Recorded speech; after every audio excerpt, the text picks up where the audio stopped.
खड़े हो गए नामदेव जी, बोले ऐसे खड़े हो जाओ हमारी तरह। हो गए खड़े।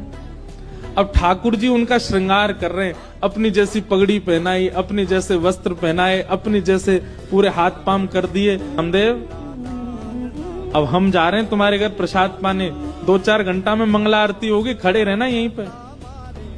और सुनो 2-4 बातों का ध्यान रखना। क्या?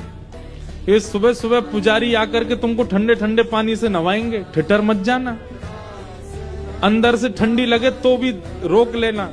नामदेव जी बोले वो कैसे रोकूंगा? बोले हम नहीं रोक रहे इतने साल से, रोज रोज हमको भी नवा देते हैं सुबह 4 बजे, हम भी तो अपनी कंपन होता रोकते हैं उसको।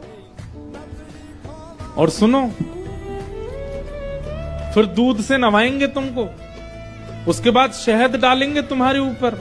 और फिर कभी पंढरपुर जाओ तो हमारे कहने से वहां की काकड़ा आरती, तो काकड़ा आरती में क्या करते हैं, दूध से जल से सबसे स्नान करने के बाद फिर ठाकुर जी को मुंह पे मक्खन लगा देते हैं, इतना सारा मक्खन मुंह पे।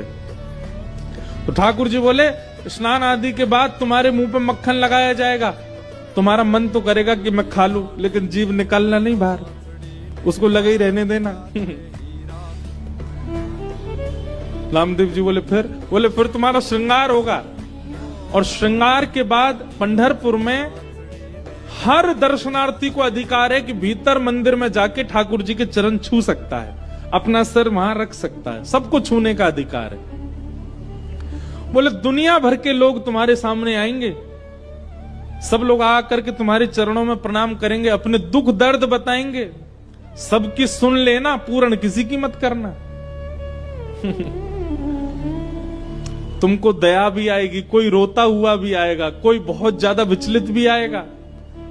नामदेव जी बोले क्यों पूरा नहीं करूं? वो सबका विधान बना हुआ है, वो सब काम हमारे लिए छोड़ दो, किसको क्या देना क्या नहीं देना। तुम बस कहीं ऐसा नहीं कि यहाँ खड़े होके कोई रोता हुआ आया उसके आंसू पोंछने लग जाओ, कहीं तुम जरा भी हिल गए तो पुजारी पंडा बहुत मारेंगे, सब कहेंगे कहां गए हमारे ठाकुर जी, कौन खड़ा हो गया आके।